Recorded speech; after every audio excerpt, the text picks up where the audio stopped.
What do all of these people have in common? Is it that they're celebrities? Is it that we recognise most of them? Or is it that they all suffer from the same condition, OCD? Do you know anything about OCD? A little bit. I know that it affects a few of my people around me. Can you tell me what you think OCD is? Things being particular. OCD, I'm fairly certain, is... You use the word thought spiral. What does that mean? The thing about a spiral is that it goes on forever, right? Like, if you zoom in on the spiral, it can keep tightening forever. And that, for me, is the nature of obsessive thought, that it's this inwardly turning spiral that never actually has an end point. Are we recording?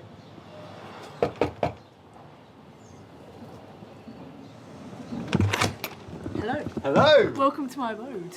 Hello, I'm Janie Terry and I have OCD. Classic shoes off. Okay, of course. Yeah. Everyone take the shoes off. It's not an OCD thing, it's a mum thing.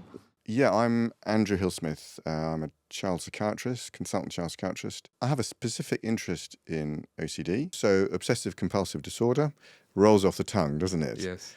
To deal with the compulsion bit first, that's a little bit easier. That really refers to the ritualistic, repetitive behaviours. The obsessive element is a rumination, a worry, which goes beyond the ordinary. Its distinction from ordinary worry is it is coupled with behaviours of some kind. So you can have worry which leads to rumination, which is a bit like it's obsessional.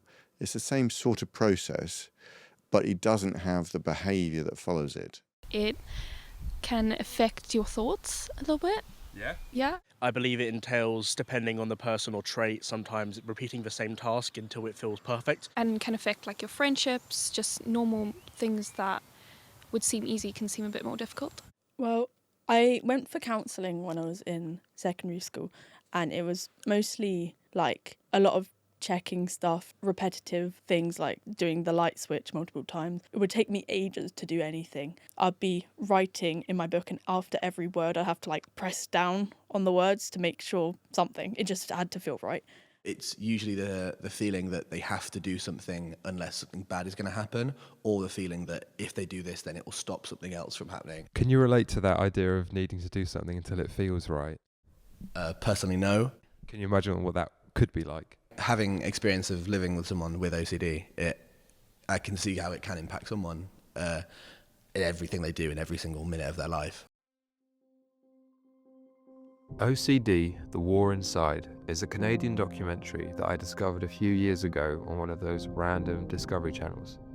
It was co-directed by this guy, Mark, who set out to understand his own experiences with the condition and to speak to other sufferers to see what he could learn from them.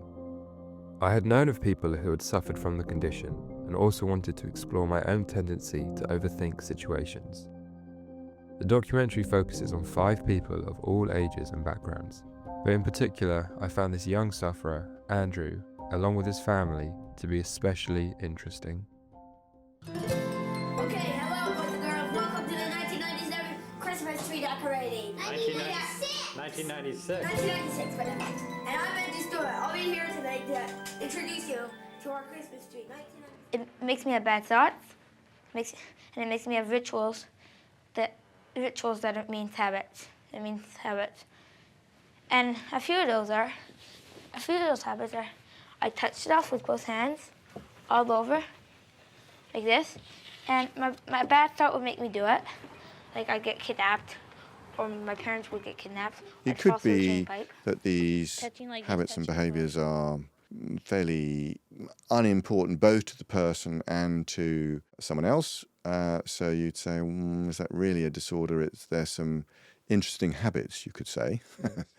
There was a moment when I was at the beach with my family and I found this really cool rock and it had like diamond in it, and well, I thought it was diamond. It probably was just a shiny rock, but 8-year-old me was like, damn, that's sick, and it was all crystal and whatever. And I showed my whole family, this is so cool. Then I suddenly just thought, I need to throw this back into the sea, or there's going to be something happening on this beach. And so I just lob it back into the sea and I'm like, oh, I don't have my rock anymore. A common theory is magical thinking. So, for instance, if I have a thought, I think it is going to be true. Do you feel responsible for it, for instance? Or you can't risk that thought coming true. So someone might think, ooh, I'm imagining my parent getting ill. I can't risk that thought coming true. I need to do something about it. And that could be checking up on a parent, or it could be ordering or tidying, something or other, in order to neutralise that fear. I'll have one thing and then like I'll get a random piece of information that actually means nothing, but I'll attach it to that because it's like this could mean this.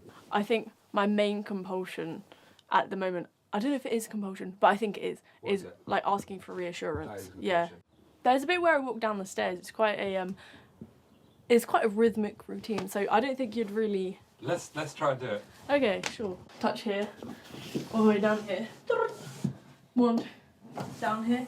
Touch the bottom of this one, around here. There's a little, what do you call this?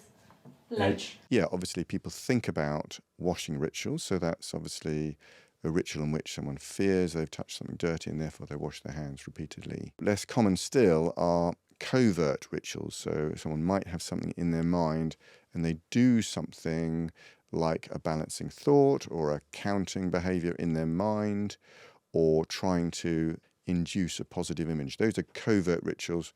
Overt ones are things like washing your hands and putting things straight, or asking for reassurance, for instance. Would you be able to walk down the stairs and, as much as you can, resist any temptation to do any ritual, either overtly or covertly? I feel like a guinea pig. I can certainly try, but... Just give it a go. If you want to immediately run up the stairs and do it all, then you do that. I feel like I won't, out of him. Do you think it's impacting you, the fact that we're all watching you? Yes. Yes.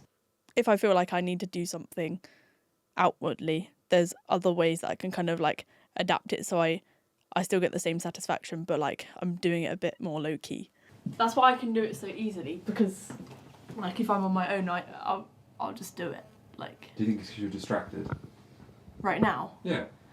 No, I think it's just because in my head, like if I was to watch someone like walk up and down the stairs and they can't not touch a banister, what is wrong with you?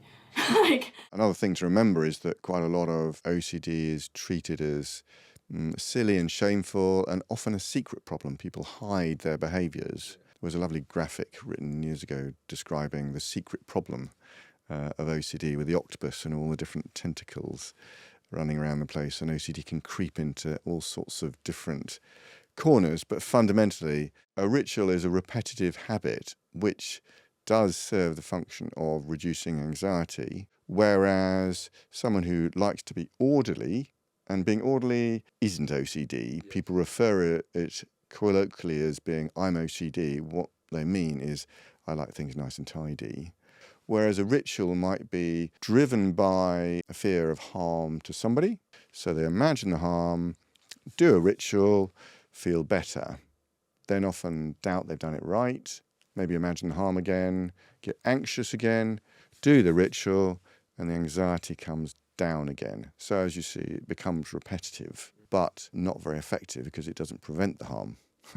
It does prevent the anxiety from going up again, but again, it reinforces itself because it teaches the person washing the hands is really good. So it might be I'm eating a salad and it suddenly occurs to me that somebody might have bled into this salad. Now, they probably didn't. This is what you're thinking. But this is what I'm thinking. And instead of being able to move on to a second thought, that thought just expands and expands and expands and expands. And then I use compulsive behaviors to try to manage the worry and the overwhelmedness that that thought causes me. Jodie, do you think your OCD defines you? Defines me? Yeah, as a person.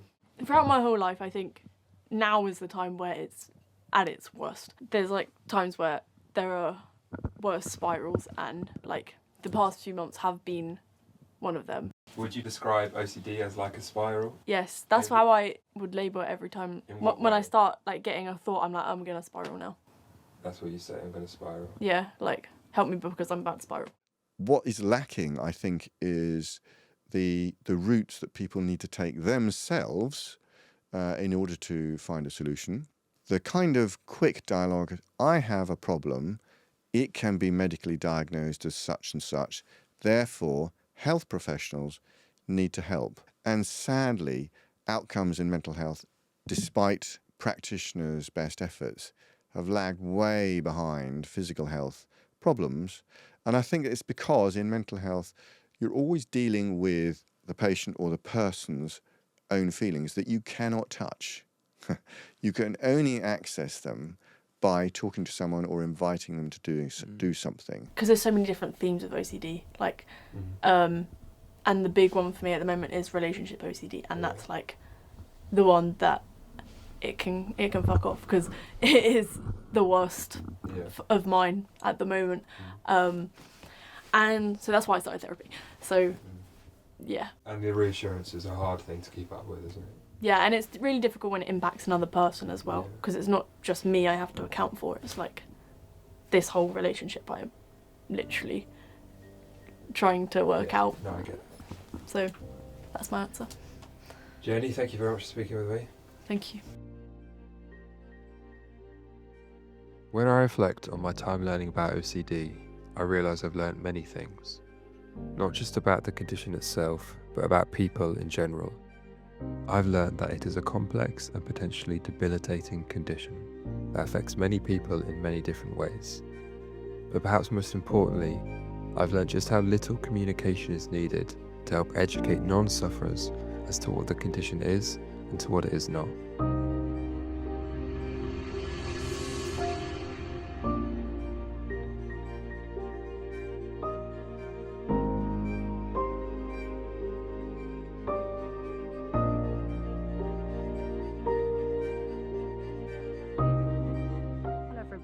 I just ran my first ever 10k and I did it in 1 hour and 10 minutes, so I'm very proud of myself because I didn't stop running either. But while I was running in the last couple of K, I was kind of thinking about OCD and mental illness in general, really. And it's a lot like running a race. Like, there can be so many supporters around you, but really it's just you who can get through the race, and it's you who has to choose to get through it. It's not on anybody else, it's on you. And that's a difficult thing to come to terms with. And I think especially with OCD, it's a very isolating experience. Like, you can feel alone a lot of the time. But I think once you get past that barrier of feeling isolated and you reach out to people, that's when things get better.